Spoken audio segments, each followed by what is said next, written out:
tadi banyak ada isu-isu perpecahan, kemudian stigma bahwa terhubung ke kelompok tertentu. Nah, sebenarnya kalau bicara dari kompetensi dokter, ya, dari ilmiahnya, kemudian dari epidemiologi perilaku, sebenarnya upaya-upaya yang dilakukan ini apa sih sebenarnya kalau dalam pandangan dokter? Ya, itu kan sebuah, ya saya bilang tadi nice try ya. Jadi sebuah upaya-upaya untuk membelokkan isu besarnya diganti dengan isu-isu yang sangat superficial sifatnya gitu. Padahal kan udah sejak jauh-jauh hari. Apalagi ketika buku Jokowi's White Paper itu terbit di akhir bulan Agustus ya, kita launching itu, sebetulnya kan kita udah mengajak, ayo kalau memang pihak sana gitu ya, pihak pelapor itu memang ingin membantah dari apa yang kami sampaikan, apa yang kami temukan, bantah dengan ilmu. Bantah dengan kajian ilmiah yang sama, bukan bantah dengan narasi-narasi yang tidak penting seperti itu gitu. Dan kemudian kan akhirnya dibawa kepada isu-isu itu, mereka bawa ke masyarakat. Ini loh, jadilah RRT ini memecah belah bangsa dan sebagainya. Yang memecah belah bangsa itu kan mereka sendiri dengan mengeluarkan isu-isu yang tidak penting itu kan gitu. Malah kami juga udah ngobrol nih, kayak kalau kayak gini mendingan gini ya. Jadi Bang Rismon jangan sama Bang Jahmada Girsang, biar saya sama Bang Jahmada Girsang. Bang Rismon nanti dibalas sama Munarman aja sebelah. Kan supaya polarnya kelihatan. Nah, iya kan memang, dan kita welcome karena memang semua juga sudah bersedia untuk membela RRT gitu kan, tinggal kita begitu aja kan. Ya yang kenceng-kencengan biar sama kenceng-kencengan gitu kan. Jadi saya sama Bang Jahmada nyanyi aja nanti di sini. Gitu ya. Jadi artinya itu balik lagi ya, bahwa isu besar itu tidak mereka kuasai. Konten, substansi itu nggak mereka kuasai. Sehingga mereka tuh lari-larinya di sini aja gitu. Di isu-isu yang nggak penting-penting, isu pinggiran gitu. Dan justru apa yang kami sampaikan, temuan kami itu justru membuat masyarakat tuh solid loh. 93% nggak main-main. Itu luar biasa. Tapi kan tuduhannya tudingan atau fitnah gitu dok. Ya sekarang gini kan saya balik ya. Kalau ini soal fitnah itu ya, saya dari salah satu penasihat hukum saya, Bang Fadil Nasution itu bilang begini. Dok inget ya, katanya ada siapa yang mendalilkan, dia yang membuktikan kan gitu. Nah sekarang kalau gini kita balik aja. Kan saya dituduh fitnah. Ya kan? Ya udah, siapa yang mendalilkan fitnah, dia membuktikan dengan apa? Oh, mana ijazahnya? Karena itu materinya kan. Saya dibilang fitnah apa? Katanya ijazahnya palsu kan gitu. Nah, siapa yang mendalilkan, dia membuktikan. Bagaimana dia membuktikan bahwa saya memfitnah? Satu-satunya cara membuktikan saya memfitnah adalah tunjukkan ijazah yang asli. Ya kan? Nah, itu saya balik, itu keliru itu. Keliru. Dia siapa yang loh, saya tidak melaporkan siapapun kok. Kan gitu ya. Siapa yang mendalilkan, artinya siapa yang menuduhkan, dia yang membuktikan, ya kan? Saya tidak melapor kok. Rencananya memang kami akan melapor sih sebentar lagi. Melaporkannya. Tapi belum melapor ya? Belum. Makanya ini masih dalam pertimbangan lah ya. Sebetulnya enggak juga, agak sedikit terlambat juga. Karena kan maksud kami ini kan kalau dalam bahasa sepak bola ini kan kita tuh pakai metode apa tuh namanya, yang totally defense gitu loh. Ya kan? Nah, sebetulnya bukan soal itu ya, kita cuma pakai bahasa pertandingan sepak bola aja gitu. Tapi karena memang kami itu benar-benar peneliti ya. Peneliti tuh gimana sih, orangnya tuh ini aja gitu loh. Jadi ya udah, kita melakukan penelitian, abis ini apa lagi? Ya udah, sekarang tuh pertanyaan penelitiannya adalah tentang riwayat pendidikan Gibran. Ya udah, ayo gitu loh. Jadi kita tuh nggak, artinya bukannya kita nggak peduli ya, tapi memang jiwa raga kami itu pada penelitian gitu loh. Pada sisi naluri itu, sehingga yang mau terserah mereka mau ngapain gitu, kita begini. Itu kan tugasnya kuasa hukum ya untuk. Kalau yang versi penelitian yang buku kedua tadi, boleh di-spill hasilnya gimana, dok? Yang Gibran Black Paper. Ya apa namanya ya? Meskipun belum selesai ya?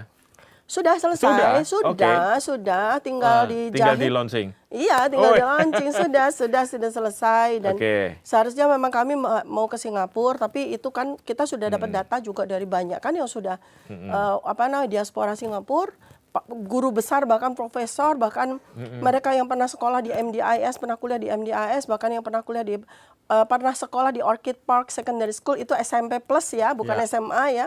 Itu mereka juga sudah siap untuk berikan kepada kami data. Jadi udah cukup. Udah cukup. Ya sudah cukup. Ya artinya kan tinggal penyuntingan akhir artinya. Penyuntingan akhir aja dan udah segera launching. Itu nggak butuh waktu sekitar 1 minggu 2 minggu.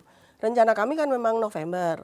Tapi karena ya ini keburu kan kita jadi apa namanya? Terpecah. Iya, pikiran kita kan fokus dulu nih nyelesain yang soal tersangka-tersangka ini kan gitu. Yang mana yang urgent dulu Iya, mana yang diselesaikan urgent ya, itu. Dok, ya. Nah, ini udah. Jadi intinya kan ya kami harus juga meluruskan sejarah. Oke. Karena memang ya apa ya, keberadaan wakil presiden kita ini kan penuh sekali dengan rekayasa kan, mulai dari umur. Oke. Kemudian ternyata kami juga baru dari penelitian kami ternyata memang tidak punya ijazah SMA gitu kan, dan ternyata juga kami dapatkan dari para pejabat di Kemendikdasmen Dikdasmen. sendiri ya, bahwa ternyata banyak sekali hal-hal yang janggal dan itu perlu kami telusuri sebagai peneliti. Dan ini kan sebuah tanggung jawab substantif maupun moral ya kepada masyarakat gitu, untuk menyajikan apa yang disebut sebagai kebenaran. Nah, biarlah nanti kebenaran itu akan membawa kepada mana? Apakah kemudian jadi impeachable? Apakah kemudian jadi mengusik DPR untuk membuat hak angket dan seterusnya gitu kan? Ya itu silahkan aja gitu. Biar orang lain yang akan Iya melakukan gitu. itu. Yang jelas udah nih kami ini. Nah, sebetulnya saya nggak mau ngomong ini, tapi saya mau ngomong lah gitu ya supaya saya cuma sampaikan tuh gini, Pak Presiden Joko Widodo, mantan ya Pak Jokowi. Kalau Anda ingin anak Anda itu meneruskan jadi wakil presiden atau meneruskan ini, kenapa 10 tahun Anda biarkan dia? Oke. Kan 10 tahun tuh bisa S3 loh. Oh Gibran iya, tuh kan, betul. ya kan? Iya, 10 tahun itu SMA lagi misalnya kejar iya. paket C. Iya. Lalu S1, lalu S2, lalu S3.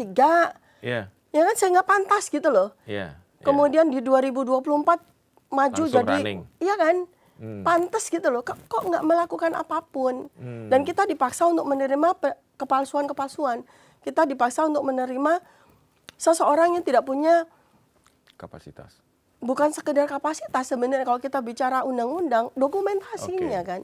Dokumennya Syarat kan formal. itu syarat formal, Iya. ada di Undang-Undang Dasar 1945 yang sampai sekarang masih kita pegang, Ya. ya. Kan itu syarat formal itu dipenuhi dulu dong. Dan sebenarnya kan nggak perlu harus S3 kan? Dok? Enggak, SMA saja dan iya. konstitusi juga mencaratkan SMA. Iya, SMA aja, tamat SMA atau saudara tamat. Ya, atau sederajat, artinya paket C pun juga tidak ada masalah. Spill dari penelusuran data yang kami dapatkan dari Mendikdasmen, bahkan raportnya aja nggak lengkap.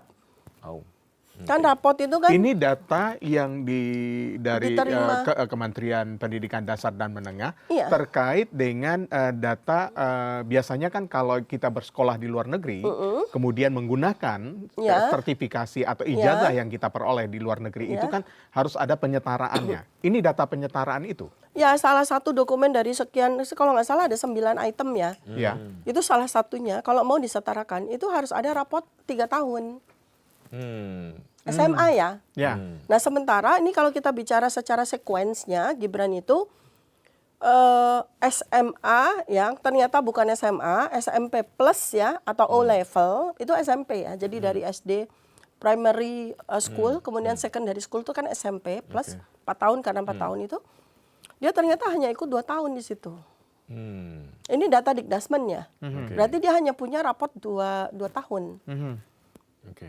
Berarti nggak mungkin disetarakan sama Dikdasmen kan? Iya. Artinya tidak hanya sekedar ijazah aja, rapor-rapor pun juga diperlihatkan ya, Dokter Tika. Jadi dan yang menarik lagi adalah seandainya itu dikatakan itu sebagai SMA, tetapi surat penyetaraannya tidak dari Orchid Park Secondary School, tapi dari yang disebut sebagai UTS in Search.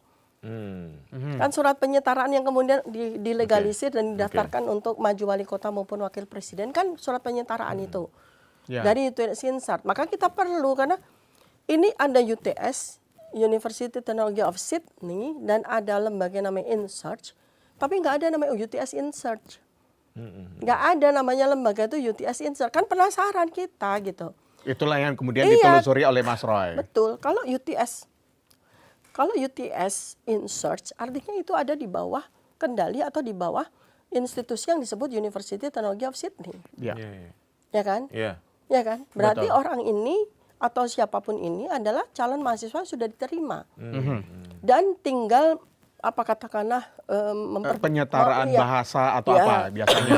memperbaiki bahasa Inggrisnya dan Ya, sebagainya. meningkatkan Tapi IELTS atau apa. ya, tapi dia sudah diterima sebagai mahasiswa UTS gitu kan. Kan itu. Tetapi lembaga itu nggak ada. Yang ada di bawah UTS itu namanya UTS College. Dan memang di Australia terkenal banyak Oh college. iya, jadi macam-macam kan, misalnya Deakin ya, Deakin University Yeah. dia punya Deakin College. Deakin College, Melbourne betul. Uni dia punya Melbourne College. College. UTS juga punya UTS College, tapi nggak ada yang namanya UTS Inserts tuh nggak ada. Saya coba ini kan ada tiba-tiba di website ya, di ini ada UTS.2 Inserts, nggak ada, itu fake.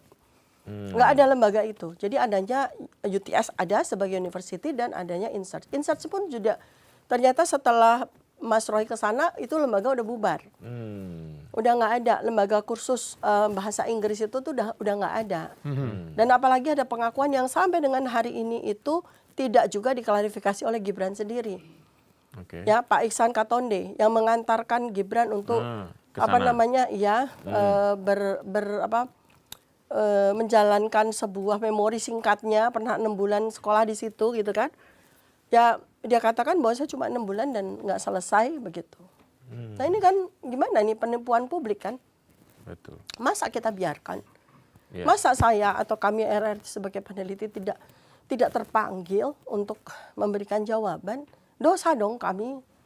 Kalau dalam tradisi Islam disebut setan bisu kan? Peneliti ilmu seorang yang mengerti diam namanya setan bisu. Iya.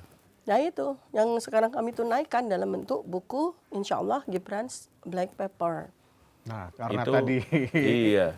Gibran artinya juga cukup banyak dan fokus pada Gibran saja. Iya, riwayat pendidikannya. Jadi Ya. ini bukan soal ijazah. Jadi riwayat pendidikan ya, artinya yang katakanlah riwayat pendidikan yang paling khusus adalah yang membuat dia bisa jadi wakil presiden, kan itu. Kan harus diperjelas.